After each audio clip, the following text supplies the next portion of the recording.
বাঙালি প্রাণের পুজো হলো দুর্গাপুজো। তবে বিদেশে তার আড়ম্বর আমার অজানা।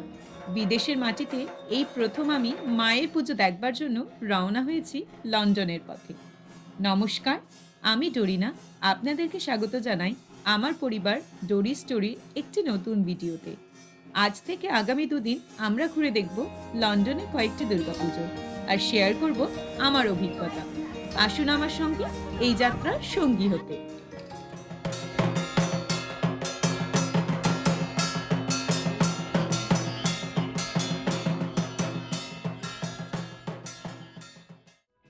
এই বছর আমাদের ইউকেতে দুর্গাপূজার গন্তব্য হলো লন্ডনের স্লাউথে।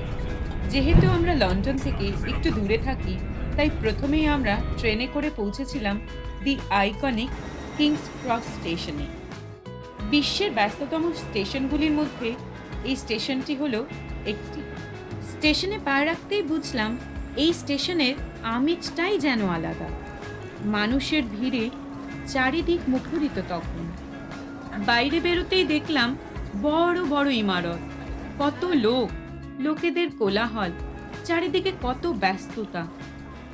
স্টেশনের গায়ে লাগোয়া সেন্ট প্যানক্রাস আন্ডারগ্রাউন্ড স্টেশন অর্থাৎ মেট্রো করে প্রথমেই পৌঁছলাম অক্সফোর্ড সার্কাসে। অক্সফোর্ড স্ট্রিট তখন বড়দিনে সাজো সাজো রবে মেতে উঠেছে। রাস্তায় লেগে গেছে লাইটের সজ্জা।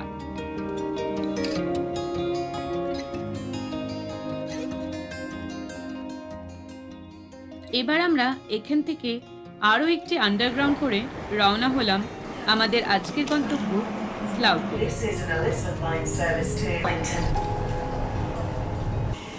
স্লাউ স্টেশন থেকে একটি ট্যাক্সি নিয়ে পৌঁছে গেলাম আমাদের হোটেলে। আজকের দিনের ইতি এখানেই করলাম।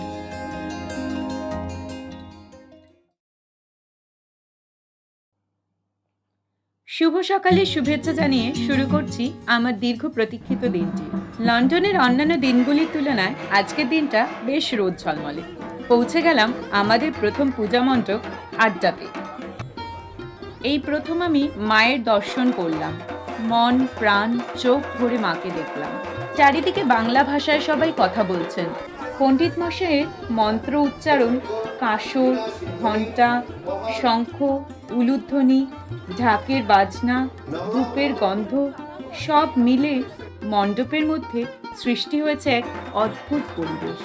বেশ কিছু হাসি মুখে কর্মকর্তাদের উষ্ণ অভ্যর্থনা মন ছুঁয়ে গেল।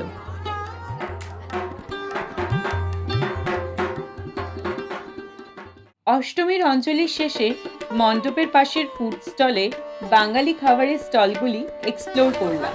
সিঙ্গারা, চপ, ফিশ ফ্রাই, ফুচকা, লুচি তরকারি, বিরিয়ানি, মিষ্টি, কত কি না রয়েছে এখানে। এই খাবারগুলি খাওয়ার জন্য বহু অপেক্ষা করেছিলাম আমি। বিরিয়ানি, ফিশ ফ্রাই, মিষ্টি খেয়ে স্বাদ মিটলেও কিন্তু মন যেন ভরল না।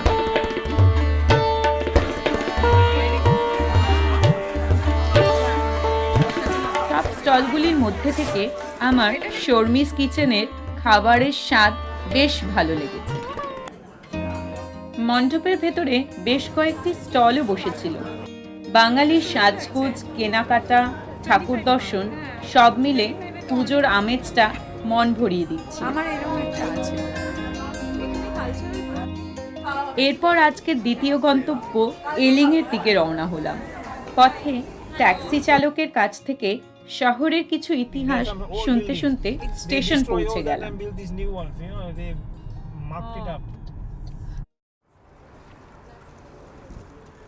লন্ডনের ব্যস্ত জীবনযাত্রায় দুদিনের বিরতি নিয়ে দুর্গাপূজার এই আনন্দটাই হবে আগামী দিনে আমার বেঁচে থাকার রসদ। স্লাউ থেকে এলিং যেতে বেশি সময় লাগে না, আর স্টেশনে নেমে 5-7 মিনিটের দূরত্বেই পূজা মণ্ডপ। লন্ডন শারদোৎসবের এই পূজাটি একটি পার্কের মধ্যে মণ্ডপ বানিয়ে হয়েছিল এবছর। এখানেও বেশ কিছু স্টল বসেছিল। এবার আর নিজেকে সম্বরণ করতে পারলাম না, একটা রঙ্গোলির বোর্ড কিনেই ফেললাম।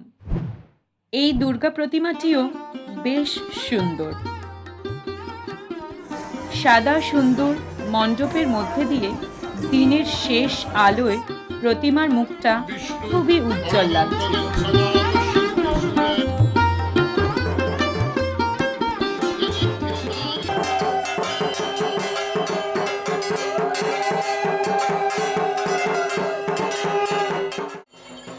সন্ধ্যা আরতির পর্ব শেষে স্ন্যাক্স কাউন্টারে গেলাম। বাঙালির বিকেলবেলা মানেই সিঙাড়া আর চা। তা খেতে খেতেই সাংস্কৃতিক অনুষ্ঠানে ছোটদের পারফরমেন্স দেখার আনন্দ দিলাম। দেখতে দেখতে কখন যে ঘড়ির কাঁটা দিনের শেষ ঘোষণা করলো তার খেয়ালই ছিল না। মন না চাইলেও এবার ফিরে যেতে হবে হোটেলে। অষ্টমীর দিন শেষ, কাল নবমীর সকালে দেখা হবে।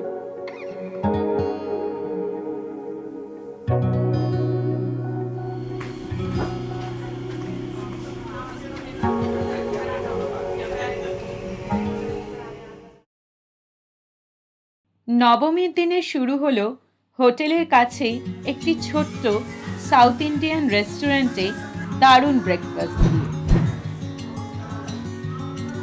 আজকে আমরা চলেছি হ্যামস্টেড দুর্গাপুজো দেখতে, যেটা পড়ে বেলসাইজ পার্ক।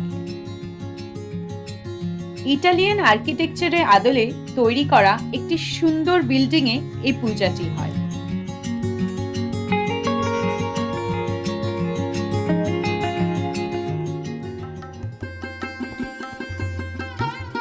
প্রতিমার মুখটা কি মায়াবী, অদ্ভুত মমতায় ভরা। এই পুজোতে দারুণ একটা ভোগ প্রসাদ খাওয়ার অভিজ্ঞতাও হলো।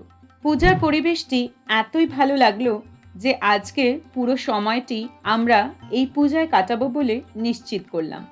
এর আরও একটি কারণ হলো নবমীর অঞ্জলি পুজোর শেষ হতেই অন্যান্য ছোট ছোট মেয়েদের সাথে আমার মেয়ের জন্য কন্যা পূজার একটি আমন্ত্রণ পেলাম।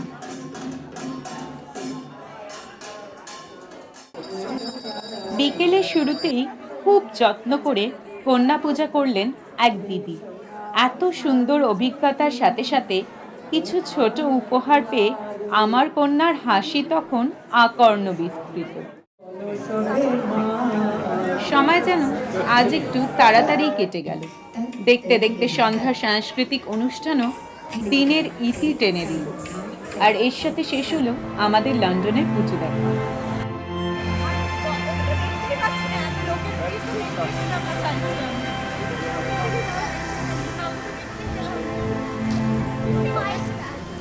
ফিরে চললাম আবার নিত্য নৈমিত্তিক আবর্তে।